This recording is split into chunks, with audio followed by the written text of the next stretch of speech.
What is going on, everybody? Welcome back to my channel. It's Joseph Wells, and today we're going to talk about taking the leap of faith. Right now, I'm in a season where God is just calling me to step out in faith and to do something that I didn't plan on doing. And so maybe right now you're in that season too, where God is calling you to do something and it's completely unexpected. And if so, take this word to God, pray about it, and start taking action.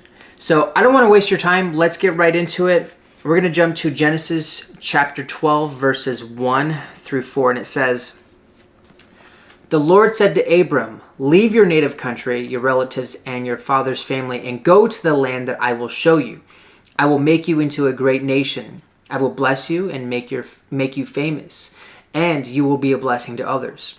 I will bless those who bless you and curse those who treat you with contempt. All the families on earth will be blessed through you.' So Abram departed as the Lord had instructed, and Lot went with him. Abram was 75 years old when he left Haran."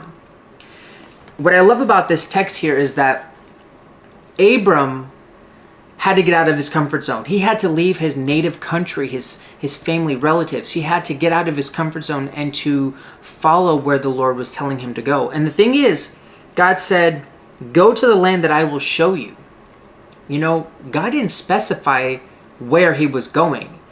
And that is where Abram took some faith, put his faith in the Lord and was led by the Lord. And maybe that's for you too. Maybe right now, God is calling you to do something, but he didn't really specify where you're going or what you're doing, but you feel this urge and you feel something in your heart. If you do, just do something. And that's where I'm at right now. I'm at a crossroad where I'm just taking action and putting my faith in and just doing what I believe God is telling me to do. And then as we move forward, God will instruct us and teach us and show us the way to go. Psalm 32 verse 8. Is God calling you right now to step out in faith into the unknown, to follow the dreams and the goals that he has given you? And if so, jump with faith. I want to encourage you to jump with faith. Don't dip your toe in the water. Don't dip your toe in the water. Here's what I would say. Jump in with a full-on cannonball. You know, some people will test the temperature before they jump in, but I want you to jump in with a full-on cannonball. Take that risk and do it, okay? You know, it may not make sense right now to you what God is telling you to do, and that's okay. It's completely normal. I mean, look at Abram. It didn't make sense. God said to leave your native country, your family, your relatives, but he didn't tell him where he was going, but Abram still did it. And maybe that's for you right now. Maybe it doesn't make sense, and that's okay. Just do it.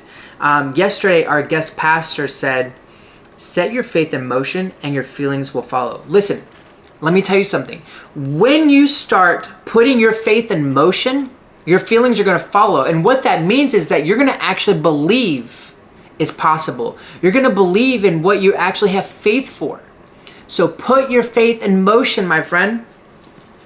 Put your faith in motion. So when you start doing what God is telling you to do, even when you can't see, even if it doesn't make sense, you're going to actually believe it because you're putting your faith in motion. So trust the process. Galatians 6:9 says, "So let's not get tired of doing what is good. At just the right time, we will reap a harvest of blessing if we don't give up."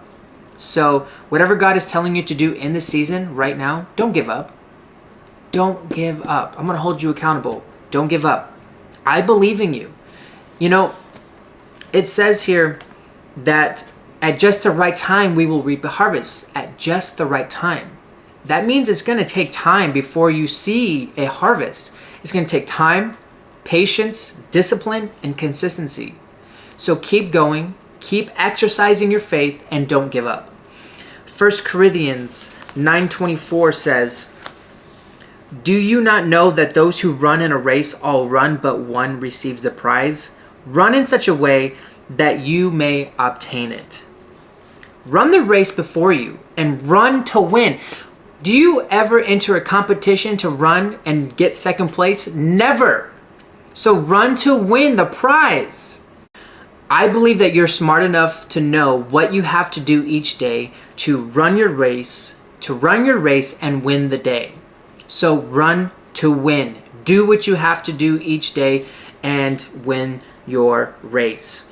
Now we're going to jump into Hebrews 11, and we're going to read verses 1 and 8. Okay, it says here in verse 1, faith is the confidence that what we hope for will actually happen. It gives us assurance about things we cannot see. Now verse 8, this one is gold. I need you to listen. It was by faith that Abraham obeyed when God called him to leave home and go to another land that God would give him as an inheritance. Here it is. He went without knowing where he was going. He went without knowing where he was going. Maybe that's you right now. You don't know where you're going, but you're doing it anyways. You're putting your faith into action. And I want to encourage you to keep doing that. Trust God and put your faith into him. Here's the thing. You can't have faith if you know what's going to happen. Faith comes when we are trusting God for something that we cannot see and that we are hoping for something to happen. Something that hasn't happened yet. Here's the thing I want you to really take away from this. In verse 8 of Hebrews chapter 11, it says that Abraham obeyed God when he called. So that's the biggest thing you have to take away from this. Abraham obeyed God. So here's the thing. How can you get your promise if you don't step out in faith and you don't obey God when he's calling you? Ooh, that's a word for somebody. How can you get your promise if you don't step out in faith and you don't obey God? You have to apply both if you really want to see what God has in store for you. And in this season right now, I'm believing that you're going to step out in faith, and I'm believing that you're going to obey when God is calling you. So to wrap this video up, I want to summarize what we went over right here. So go where God is calling you, even if you don't know where you're going. Just go. Okay? Jump with faith. Set your faith in motion and your feelings will follow. You'll start to believe what you're doing. You'll start to think it's possible and you'll have more faith and trust in God. Run your race and run to win. Okay? Have faith in God for things hoped for, but walk in faith and take action. Lastly, obedience is key. You can't get your promise if you don't obey God. So I just want to leave you with this video. I hope it encouraged you to start taking faithful action. And if this video spoke to you, leave a comment down below. Let me know what spoke to you. Like this video, share it, subscribe to the channel if you're interested in more videos like this. Until next time, I will see you in the next video. God bless.